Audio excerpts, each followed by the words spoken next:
There is beauty to be found in the winds of winter, quietly capable of transforming bleak landscapes into a world of unexpected wonder.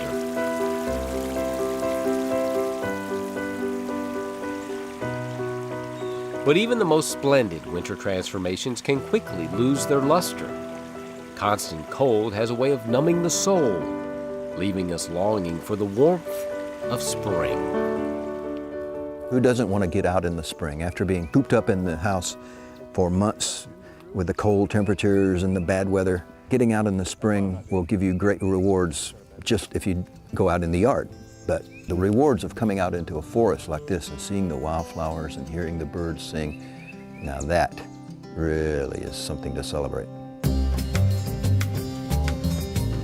And what better way to celebrate the return of spring than a hike among awakening trees and welcoming wildflowers?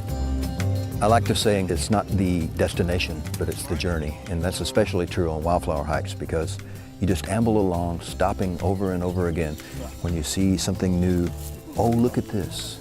And you'll stop and spend 10, 15 minutes looking at something new. Go maybe just a few more feet and find something else. So it's definitely not a hike. It's more of just a walk or a little visit to the woods. State naturalist Randy Hedgepath is a frequent woodlands walker. Today he is joined by members of Nashville Hiking Meetup at Edgar Evans State Park.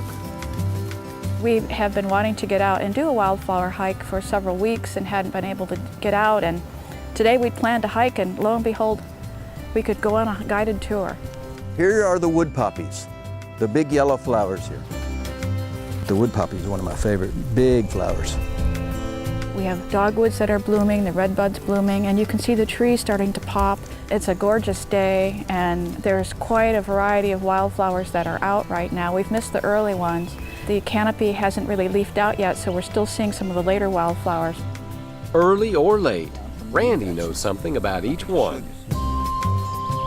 This is a great trillium here. It's Sweet Betsy. Probably quite old. They come up year after year from the same rootstock.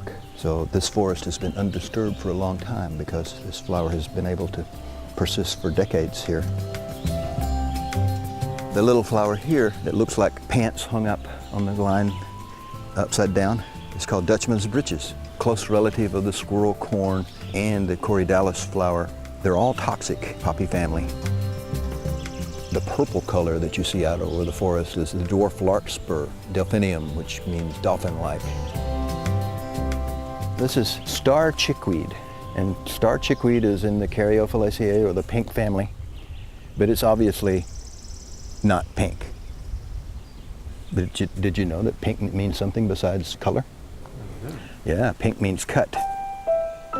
Alfred Tennyson once wrote, "Little flower, but if I could understand what you are, root and all, I should know what God and man is." Randy's flowery prose is less philosophical and more practical. Roses are red and violets are blue is not always true. Sometimes you have white, sometimes you have purple, sometimes you have yellow. And if you eat the blue ones, you will feel better. If you eat the yellow ones, you'll get sick, old fellow. We have more kinds of violets in Tennessee and the Southeast than anywhere else on earth. We are the violet capital of the world. The blue violets actually are good to eat. They're full of vitamins A and C. The yellow ones are toxic and will cause stomachache. Spring beauties, also known as little taters or fairy spuds, are a tasty treat. The root looks like a little potato, and if you dig it up, it's about the size of a dime or smaller. You peel it off and try it. It's actually quite good. Now, one of the great things about going on a wildflower hike with Randy is his extensive knowledge of the flowers. But you can't go hiking with Randy every day. So picking up a good field guide is a must. It'll tell you more about the flowers you're going to see. And taking along a camera to get some extra shots to look at later is always a good idea. Every week there are new things coming out and old things going away. So if you start hiking the same trail in mid-March and then hike every week for a month, you get the progression of different flowers coming out, taking their turns blooming. Most spring flowers are ephemerals. Every year they come up and do all their growing before the forest canopy fills in. It brings leaves up, and then the flowers, and when the leaves are on the trees, both the leaves and the flowers and the seed pod all are fading away. That would be a spring ephemeral. If the flower or the leaf persist longer than that, it's not an ephemeral, it's a longer period flower. To quote William Carlos Williams, it is at the edge of a petal that love waits. So perhaps it's no surprise that flowery flirtations should lead to a discussion of the birds. Now there are 3 kind of vireos that have the tweeting and the pausing type song. And the length of the pause, the clarity and loudness of the song can tell you which species you have. And bees. Honeybees are actually non-native to America. They're very important for our agricultural land, and there's something going on that's causing them to have a hard time making it. Out here in the forest, though, we've not seen as much happening to our native pollinators. Flying insects like these native bees. While Randy's hikes are packed with information, don't worry, there's no test at the end of the trail.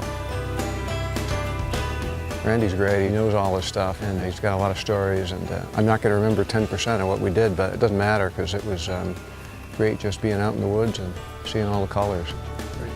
Another little baby oak leaves here. When oak leaves first come out in the spring, they're like little flowers. Beautiful, aren't they? They're the size of a squirrel's ear. Yeah. So it's time to plant our corn.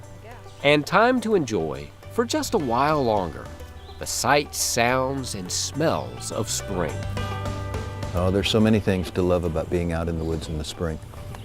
It's not just the beauty of the flowers, the natural decorations on the ground, but it's a symphony of sounds as well. And the forest is alive with sounds. We got tufted titmouse and woodpeckers drumming and chickadees calling. And there are other things like the spice bush that you can scratch a little bit and have a wonderful fragrance. So every sense, you have something out here to entertain you and thrill you in the springtime. Amen, amen, our senses cry, as the words of Oliver Wendell Holmes come to mind. The amen of nature is always a flower. I'm Ken Tucker on The Wild Side.